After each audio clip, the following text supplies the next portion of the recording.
This week on B.Hooked Crochet, I'm going to walk you through a quick and easy pair of Tunisian crochet boot cuffs. These are only going to take you a couple of hours to make, and to find the supplies list and the written instructions, you can either click on the icon in the top right corner of your screen or search for quick and easy Tunisian crochet boot cuffs at BHookedCrochet.com. All right, let's see how it's done.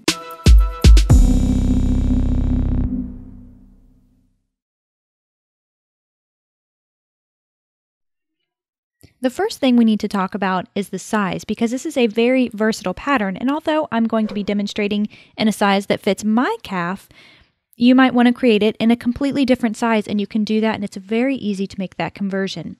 So the first thing you need to do is measure the circumference of your leg. So wherever you want it to sit, there are different height boots, so you can have a lower boot cuff for like an ankle style boot, or if you have tall boots, you would want to measure near the top of your calf. So take that measurement and subtract a ½ inch from that. That's because the stitch pattern has some stretch to it, and we don't want the boot cuff to slide down our leg, so we do need to make it a little bit tighter than what we actually need it to be. Once you do that, we're simply going to make a foundation chain that matches that length. So my goal measurement here is 13.5 inch circumference. So that's the circumference of my calf, and I'm subtracting ½ inch from that. So my goal is 13 inches. I'm going to make a foundation chain that's closest to 13 inches. And the first thing you want to do is start off with your slip knot, but leave yourself a nice long tail. We're going to be crocheting these flat and then sewing them together at the end. So create your slip knot and place that loop on your hook. And for me, I've actually already done the math here. My foundation chain to make a 13-inch section is 32 stitches. So I'm going to make 32 chains.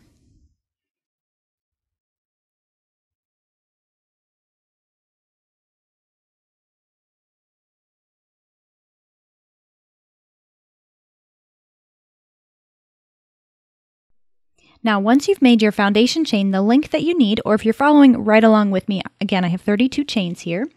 Well, the next thing we're going to do is jump into the forward pass of the first row. Now, the stitch pattern repeat is really simple for this pattern. We're just repeating the same row over and over, but we're going to cover this row here because it's kind of like our foundation row, and then we'll show how to do the stitch pattern and how to move forward with that. So the first thing you want to do is turn your chain over so you can see the back bumps. And that's where we're going to work our stitches, or that's where we're going to pull up our loops. So I'm finding the second chain from the hook, or that second bump, and if it's easier for you to look at it from the front side, just count to the second V, flip it over, and that's the bump that you want to work into. So you'll insert your hook into that back bump and pull up a loop. Now we're going to leave that loop on our hook, find the next chain, that next bump, insert your hook there, pull up a loop, and leave it there. And we're going to do that for every single chain. We're collecting the stitches or the loops on our hook, and that's just characteristic to Tunisian crochet, and the forward pass. So the forward pass, we're always going to work the stitches on our hook, and then a return pass will always work the stitches off of our hook. So in Tunisian crochet, one row is actually made up of two different actions: the forward pass and the return pass.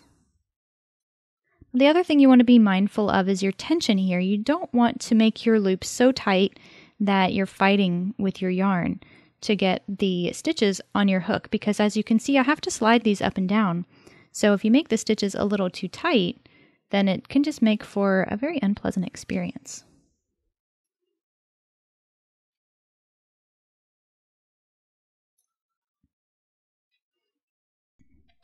Now, once you've worked all of your loops on your hook, so you've pulled up a loop into every single chain, you can go ahead and count them. That's going to be the total number of chains you started with. So in my case, it's 32. That way I know I didn't miss any stitches. Well, we're going to start now with the return pass, and the way we're going to do that is really quite simple, and it's actually the same throughout the entire pattern. The first thing we want to do is wrap the yarn around our hook and pull it through just that first loop. We always have to do that to create an edge stitch and to kind of keep our edges a little more tidy. And we're actually maintaining our stitch count that way too. If we were to yarn over and say pull through 2, we would be decreasing by 1. So that just applies to that edge stitch. What we're going to do from here is wrap the yarn and pull through 2 loops. And wrap the yarn and pull through 2 loops. And just keep doing that until you get to the end of your row. You'll only have 1 loop remaining on your hook at that point.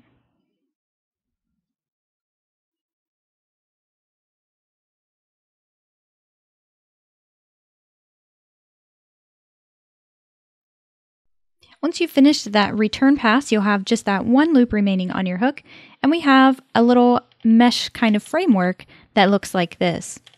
Well, we're ready now to begin with the next row, so the forward pass of the next row. And again, just keep in the back of your mind that this is the repeat for the entire pattern. What we need to do is find our first stitch, and we technically can't count our edge stitch here, because if we were to work our hook into that, then we would just essentially undo what we just did. We would undo the work. So I'm focusing my attention on that next bar. If you have a look at your stitches, you can see that there is a bar that kind of wraps from here and it goes back around to the other side. So if you look at it from the inside, you can kind of see the 2 pieces to that. So what you're going to do is insert your hook in between those 2 bars and then come back out the other side. We're doing a Tunisian knit stitch here. Then you'll wrap the yarn and pull up a loop. And when you do that, it pulls those two bars from that stitch. It turns them around so that it looks like a V, and that very characteristic stockinette stitch in knitting. So we're going to do that for the next stitch as well. Insert your hook in between those 2 bars from front to back. Wrap your yarn and pull up a loop. And we're just repeating that. It's very simple, really easy pattern repeat, making this a great project for a beginner.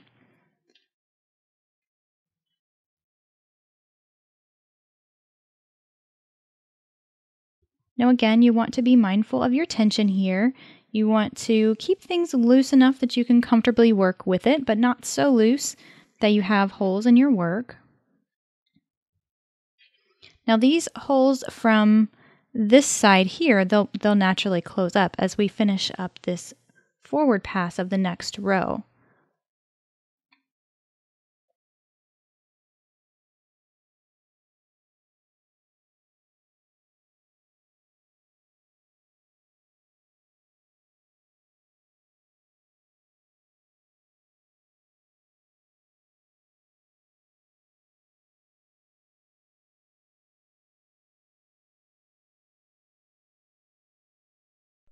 When you make it to the end of your row, we're going to have to do something a little bit different for this last stitch. Go ahead and work your Tunisian knit stitch in that bar, but then what we're left with here at the end, it kind of looks like a chain. And honestly, that's because that's what it is. When we yarned over and pulled through 1, we basically just made a chain. And we need to work our hook into 2 loops of that chain. So technically we're catching that side loop and the back bump. And you can see both of those loops right there. Then we'll yarn over and pull up a loop. And that's going to make sure that we have a nice tidy edge over on this side. If you were to work your hook in just one of those loops, then it does have a little bit more of an open kind of hole to it. So we want to avoid that if possible. And that finishes the forward pass of our first row. So what we need to do now is work that return pass, and we're working that the same as we did before. We'll yarn over, pull through just the first loop, and then we're going to yarn over and pull through 2 and repeat that until we get to the end of the row.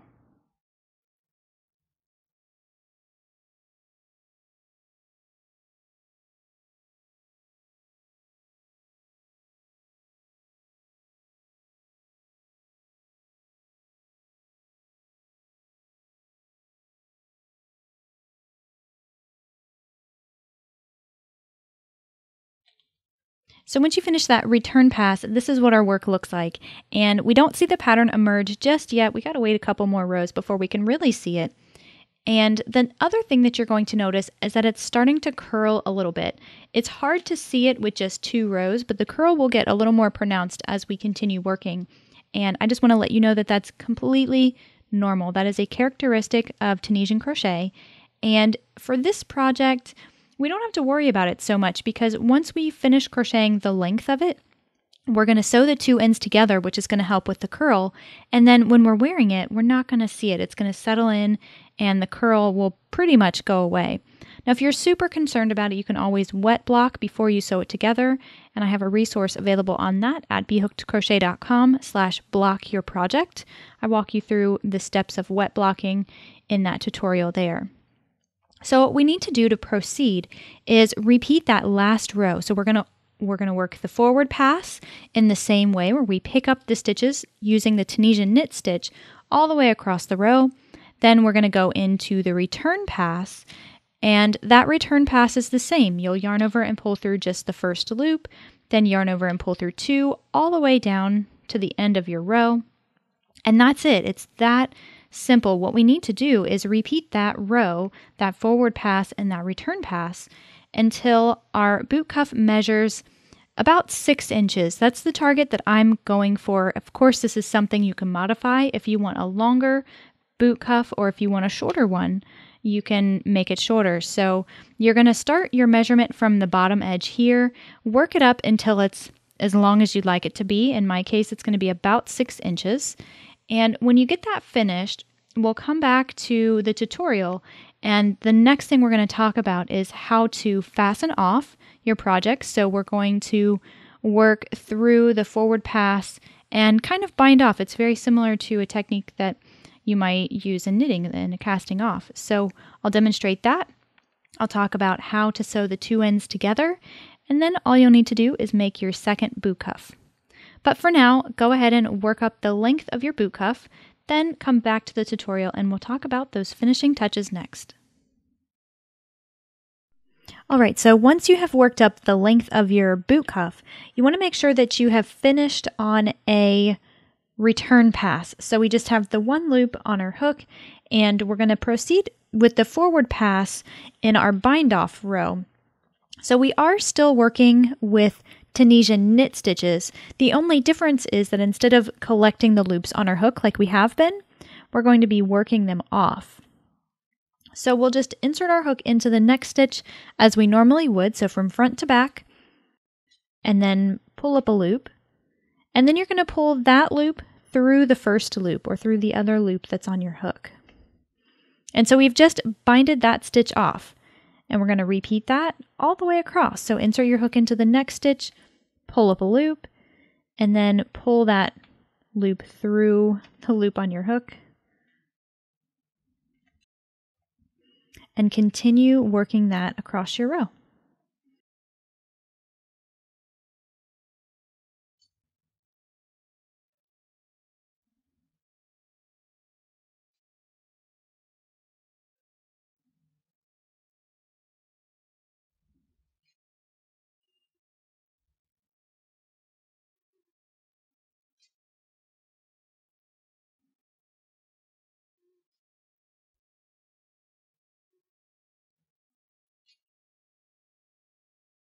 Once you made it to your last stitch, you're going to insert your hook into those 2 loops of that little side stitch there, and then bind that off.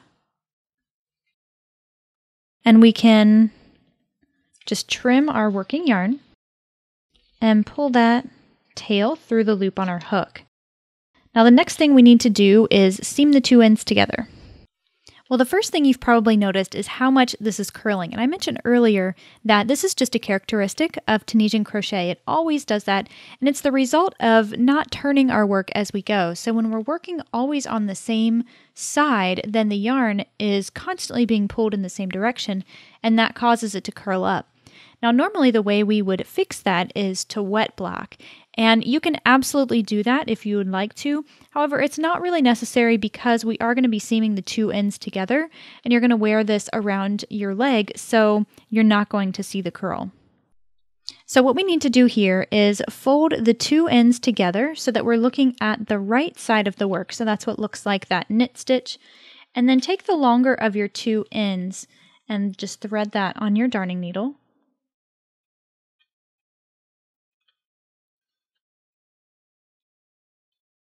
And locate your first stitch for the opposite side and just work that through. So we're just joining these two pieces together. And there's a lot of different ways that we can seam this up. The method that I really like to use is just to find the two loops on the first stitch and insert my hook or my needle under both of those on one side, and then I will find the next stitch on the other side and catch those two loops there. And then I'm going to go back in the other direction with the next stitch up and work that through to the other side. And just keep weaving back and forth, just like that.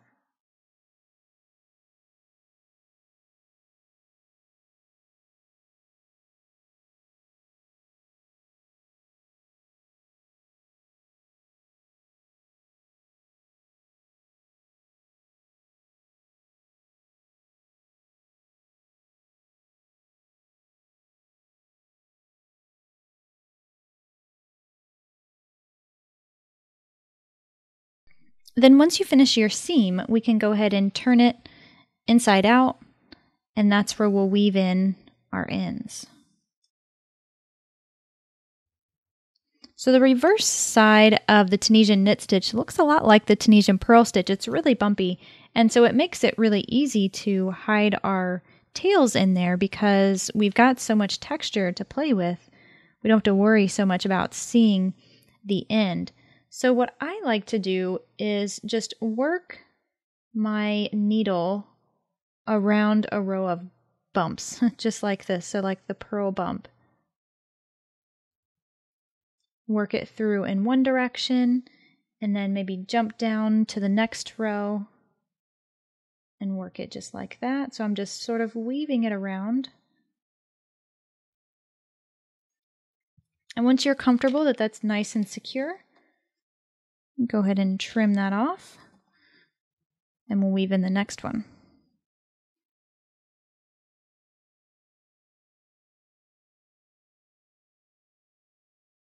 Now, of course, all you'll need to do to finish up this project is to make a second boot cuff.